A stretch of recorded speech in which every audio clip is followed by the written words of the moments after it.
up? What's up? What's up? What's up? What's up? Today I'll be going over Pac-12 2023 bowl predictions. I believe in this final year for college football 14 playoff method, there will be 3 to 4 teams in the final conversation for the college football playoffs. I believe it will either be Utah, Washington, Oregon, USC, or Oregon State. Oregon State, I got on my dark horse to win the Pac-12 at plus 1100. Yeah, that plus 1100, and I believe Oregon State have a good chance of winning the Pac-12 because they have the easiest schedule They have the easiest schedule out of everybody in the conference. Out of everybody that I just named, Washington, Utah, USC, and Oregon. Oregon State has the easiest schedule. Let's go with the schedule real quick. Oregon State this year, they play Utah at home, they have Washington at home, and they have Oregon at Oregon. That's the last game of the season at Oregon for the Civil War. That's a Civil War game.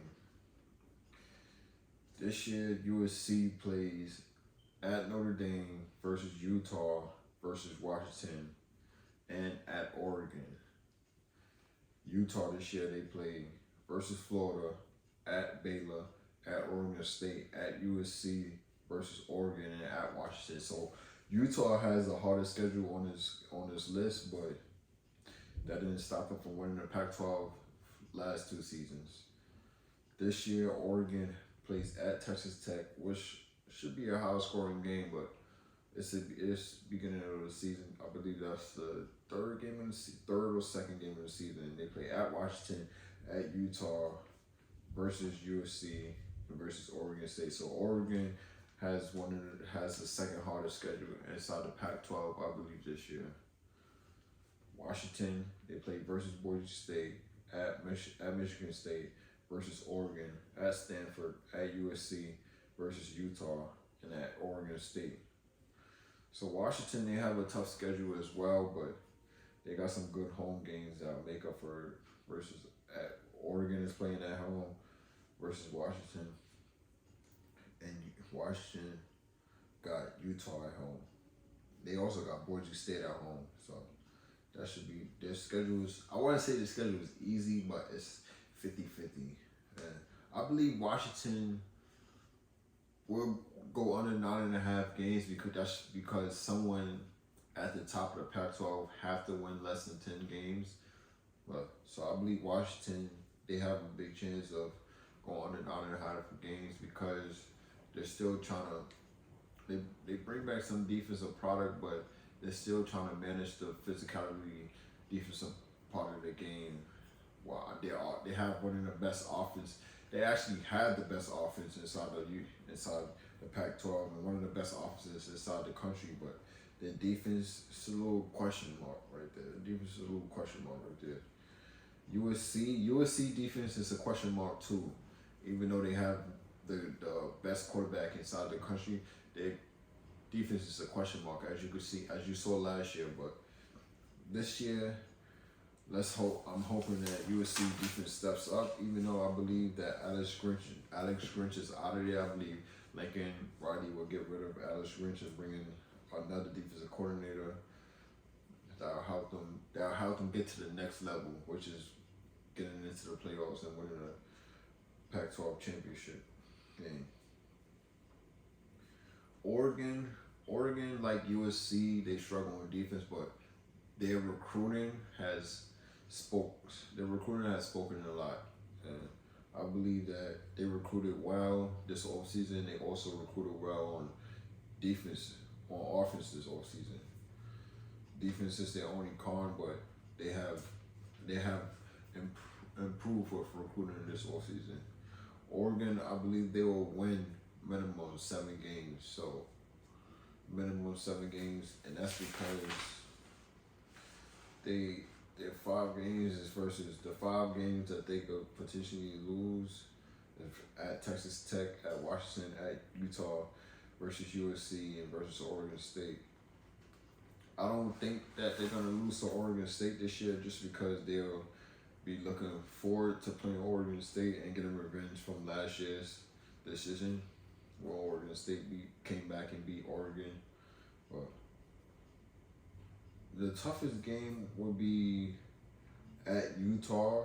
That would be their toughest game this year at Utah because they get USC at home. Oregon gets USC at home, so that's a good thing for Oregon. They get USC at home, but it will be a tough battle versus Utah. That's going to be a physical game right there.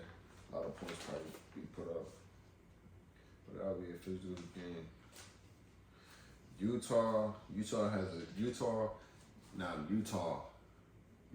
well balanced. They have a great offense and a great defense, and they make up for what the other four teams don't have. They have a tough schedule as well. Utah does have a tough schedule as well, but that's because they were the Pac-12 champions for the past 2 years.